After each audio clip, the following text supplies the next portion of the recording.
Bonjour, c'est Martine Gaillet de Strasbourg. Bienvenue à notre rendez-vous hebdomadaire à votre santé. Harceler une personne, c'est l'importuner consciemment, de façon réitérée et sur une période souvent longue, sans répit, de manière à lui nuire et l'excéder. Le harcèlement moral associe des paroles et des actes. C'est un comportement volontaire et même stratégique. Le caractère répété dans le temps des attaques délibérées et ciblées est caractéristique. Très souvent, et c'est même son but, le harcèlement moral produit chez la personne ciblée une souffrance psychique qui a un retentissement plus ou moins grave sur sa vie. Il est pratiqué au sein de groupes sociaux divers, en famille, à l'école, à l'université, en couple, en milieu associatif, en réseau social et surtout en milieu professionnel. C'est un comportement de type pervers, c'est-à-dire malveillant. Son but est de porter atteinte durablement à une ou plusieurs personnes. Le harcèlement moral au travail est fréquent. Il convient de le repérer, de le confirmer, puis de réagir efficacement. Voici une série de comportements devant faire évoquer un harcèlement moral vis-à-vis d'une personne. Ne plus lui parler et inciter ses collègues à en faire de même. La maintenir à l'écart afin de l'isoler.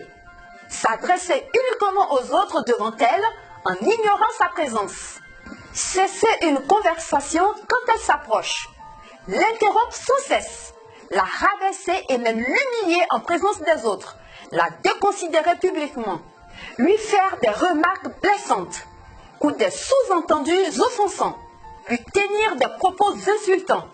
Avoir des réactions de mépris, telles qu'un regard dédaigneux, un sourire narquois, un soupir ou un haussement d'épaule. La discréditer en permanence auprès de ses collègues, ses supérieurs et subordonnés. Omettre volontairement de lui transmettre des informations nécessaires. Lui donner de fausses informations. Contester de façon systématique toutes ses décisions et actions. Mettre en doute ses compétences de façon implicite ou même explicite. Remettre constamment en cause la qualité de son travail. Lui reprocher de ne pas être efficace. Faire son travail à sa place pour bien lui montrer son inefficacité. Et empêcher d'accéder aux outils de travail tels qu'un téléphone, un ordinateur ou un télécopieur. Lui donner délibérément et de façon répétée des tâches qu'elle ne peut pas exécuter. Lui attribuer des tâches dévalorisantes. Cette longue liste permet de repérer le harcèlement moral au travail. Il est l'expression d'une hostilité continuelle. Il ne doit pas être confondu avec une situation où des reproches vraiment fondés sont faits à une personne, ni avec des tensions ou mésententes passagères entre plusieurs personnes.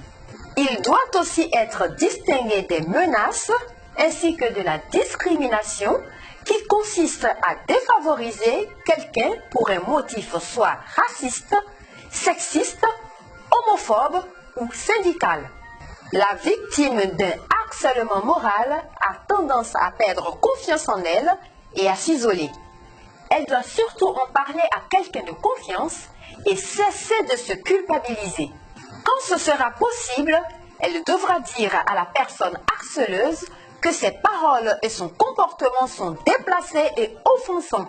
Le harcèlement moral est puni par la loi, mais il faut qu'il soit bien documenté. Je vous remercie de votre attention.